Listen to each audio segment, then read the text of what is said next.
हरे कृष्णा। कार्तिक मास भगवान श्री हरि विष्णु को अत्यंत प्रिय महीना माना गया है। इस पवित्र मास में एक विशेष और अत्यंत शुभ पर्व आता है, तुलसी विवाह। यह पर्व भगवान श्री हरि के शालिग्राम स्वरूप और तुलसी महारानी के दिव्य मिलन का प्रतीक है। शास्त्रों में कहा गया है कि जो भक्त तुलसी विवाह संपन्न करता है वह भगवान श्री कृष्ण की शुद्धि, भक्ति और कृपा का अधिकारी बनता है। तुलसी महारानी भगवान की प्रिया है और उनकी सेवा करने वाला भक्त धीरे धीरे आध्यात्मिक प्रगति की ऊंचाइयों तक पहुंचता है। तुलसी विवाह का पर्व कार्तिक मास के शुक्ल पक्ष की देव उठनी एकादशी से लेकर पूर्णिमा तक के बीच किसी भी दिन किया जा सकता है। यह 5 दिन अत्यंत शुभ माने गए हैं। परंपरा के अनुसार एकादशी के दिन भगवान श्री हरि योग निद्रा से जागते हैं, इसलिए उसी दिन से विवाह संस्कार की शुरुआत की जाती है।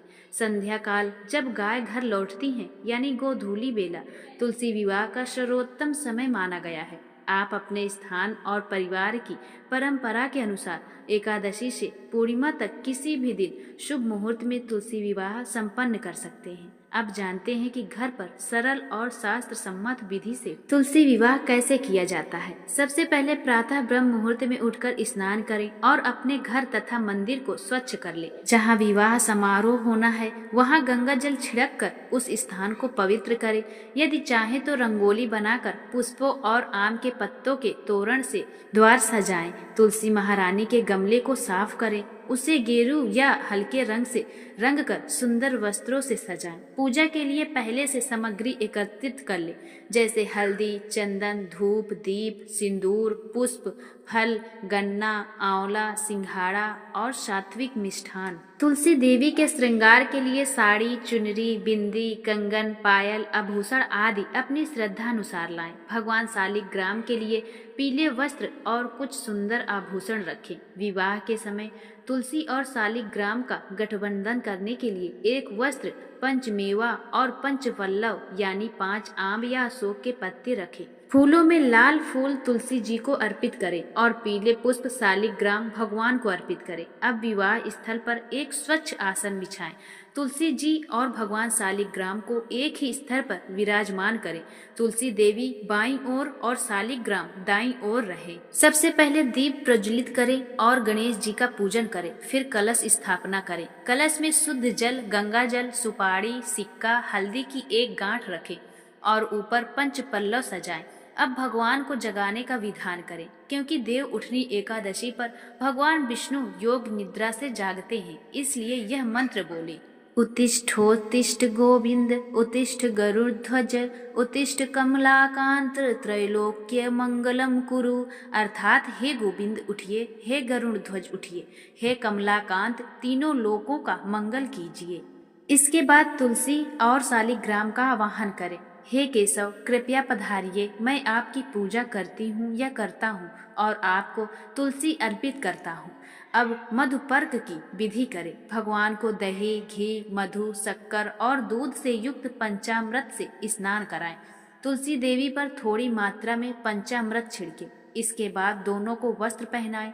तुलसी जी को लाल या हरे वस्त्र, शालिग्राम को पीले वस्त्र, फिर दोनों का श्रृंगार करें, तिलक लगाएं, चंदन का लेप करें और पुष्पों से सजाएं। अब विवाह के मुख्य विधि आरंभ होती है। मंगल गीत या हरे कृष्ण कीर्तन के बीच कन्यादान का संकल्प ले।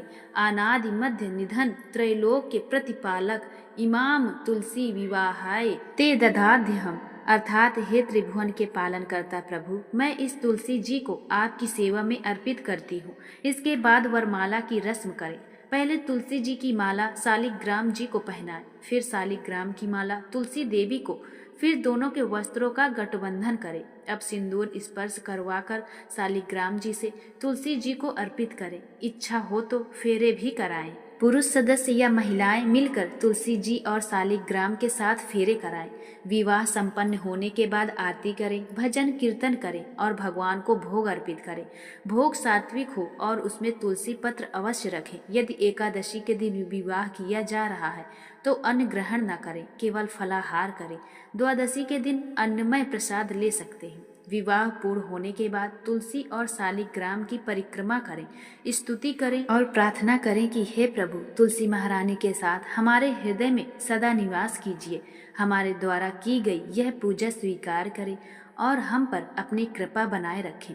कई परंपराओं में तुलसी विदाई की विधि अगले दिन प्रातः होती है, तो कोई उसी शाम संपन्न करता है। आप अपने स्थान की रीति के अनुसार करें। अंत में जो भी दक्षिणा या उपहार कन्यादान के समय अर्पित करने हो, उन्हें श्रद्धा पूर्वक दान करें। शास्त्रों में कहा गया है कि जो भक्त तुलसी विवाह करता है वह कन्यादान का अनंत पुण्य प्राप्त करता है और भगवान विष्णु की परम कृपा का अधिकारी बनता है। इस प्रकार यदि हम श्रद्धा, प्रेम और भक्ति से तुलसी विवाह करें तो हमें जीवन में भक्ति की स्थिरता और भगवान श्री कृष्ण की शरण प्राप्त होती है। तो इस कार्तिक मास में हम सब मिलकर भगवान शालिग्राम और तुलसी महारानी के पवित्र विवाह का उत्सव मनाएं, भक्ति गीत गाएं, दीप जलाएं और अपने जीवन को उनके प्रेम में अलौकिक करें। अगर आप हमारे चैनल में नए हैं तो वीडियो को लाइक करके चैनल को सब्सक्राइब करना ना भूलें और कमेंट में तुलसी महारानी की जय तो अवश्य ही लिखें। जय तुलसी महारानी, जय विष्णु भगवान की।